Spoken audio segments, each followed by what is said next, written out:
It has been about 48 hours since the question was first asked. Where in the world is Ted Cruz? Well, he's finally come clean about it all, kind of. It was obviously a mistake, and in hindsight, I wouldn't have done it. I was trying to be a dad.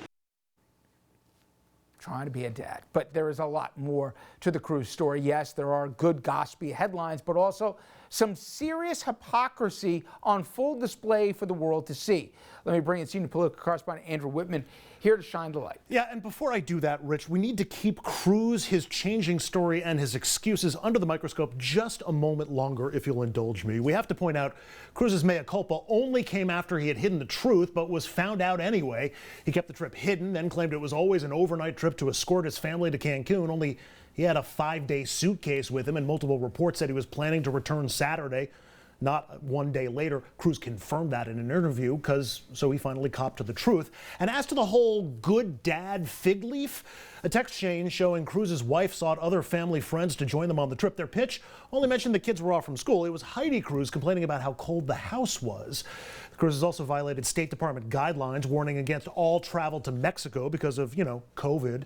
Cruz said he was tested before returning to the U.S., as is now required, but if his family follows school policies, the kids that he was looking after are going to have to quarantine before they can go back to class. And of course, Cruz asked for and got a Houston police escort through the airport, both coming and going, taking a couple of cops off the streets of the city in the middle of a deadly mass emergency there. Look, it's clear the whole episode has been an embarrassment for Ted Cruz. But his shame should actually run a whole lot deeper. His actions and reactions have exposed him for the hypocrite he really is. That's actually the very word he used to insult the mayor of Austin last year for going to Cabo while encouraging Austinians to stay home because of COVID. Cruz blasted California and green energy for that state's blackouts last summer. And as we first showed you last night, Cruz also had the gall to campaign for re-election in 2018 as a disaster moment hero, a hands-on Mr. Fix-It during 2017's Hurricane Harvey. When disaster struck, Texans came together, helping each other, everyone doing their part. Like Ted Cruz, who brought home billions in disaster relief and passed emergency tax relief for those hit by Hurricane Harvey. No official, state or federal, has been more involved in the recovery of Galveston County than Senator Ted Cruz. When the hurricane hit, you stood up for Texas, and Ted Cruz stood up for you. Yeah, he held someone and he touched someone else. At least he stayed in Texas, though, during that disaster. The senator, of course, wants to be president one day. He already ran once in 2016, and everybody thinks he's going to try again in 2024. Back in 2014 and 15, Cruz was already preparing to run, so he was ramping up his attacks on then-President Obama. And attack number one from Cruz? That darn Obama takes too many vacations to be taken seriously. If only the terrorist attacked a golf course. That might actually get the White House's attention. Holy cow! This is an absentee president.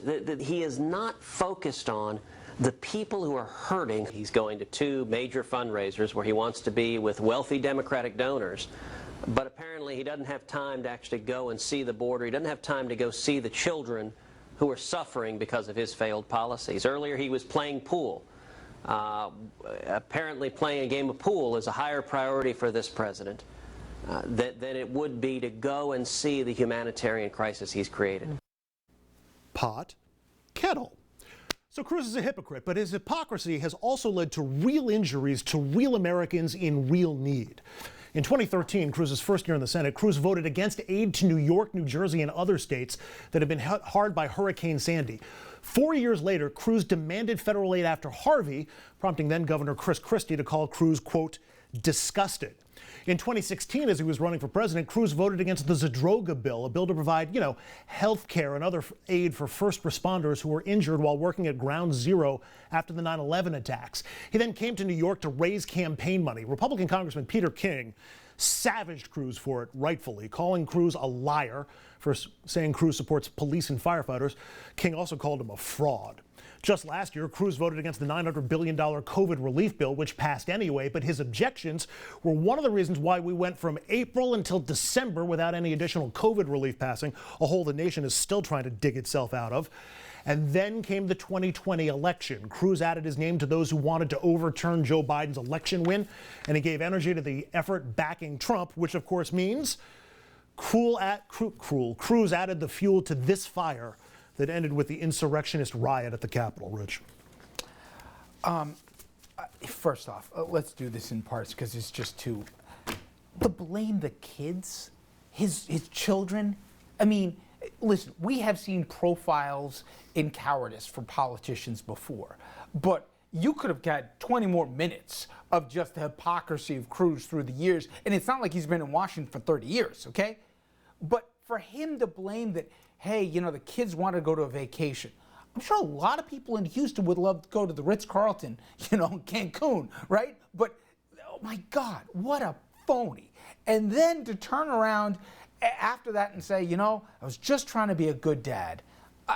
You know, it took a lot for it to keep it down. You know, I'm not a parent, but I can't imagine that I would ever hide behind my kids as an excuse for something that I didn't do well or wanted to get out of. And by the way, there's COVID. Yeah. You're not supposed to be traveling. You're not supposed to be getting in planes, going away on vacation. And those kids are going to have to miss maybe a week of school when they get back because...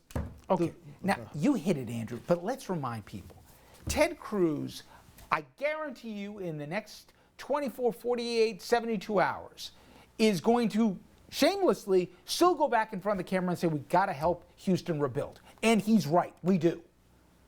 But for that SOB to say that after he told guys who died on a pile because of the toxins that they inhaled after 9/11 trying to recover first responders and other people who died in those buildings, for him to screw those people out of health care and then to screw New Yorkers and others after the natural disaster that was Sandy, you know, I'm sorry. If I was a lawmaker, I don't care what political party you are, and he had the audacity to say that, I'd forgive somebody if they wanted to almost take a swing at it, because that is the thing that bothers me the most about this man. He's a Harvard-educated lawyer. He's smart enough to know the difference.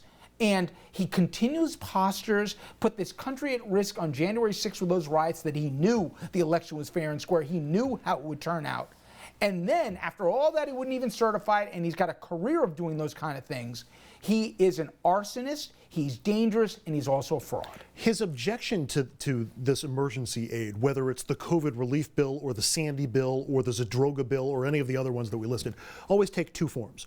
One is that people who don't need the money and don't deserve the money are somehow going to get it and freeload off of it. The second is that, well, it's only because the governors or the governments of these blue states are terrible and have done such a poor job, and we don't feel like we have to bail them out.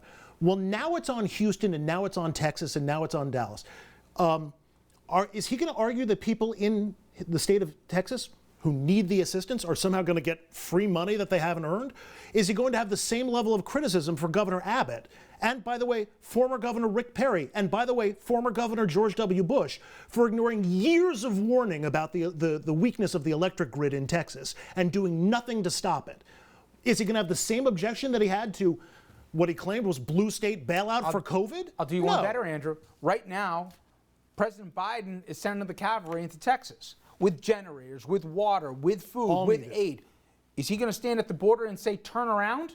We don't need your welfare, Washington? I'll give another one. You know where that assistance is right now, by the way? Those because I saw an interview with the acting head of FEMA last night. They're sending all that stuff to Texas, and it's sitting there because Texas hasn't told them what to do with it yet. And is he going to vote against stimulus aid? You and I both believe he will. Mm-hmm. And what is he going to tell the people? I saw a crying woman right now in Houston.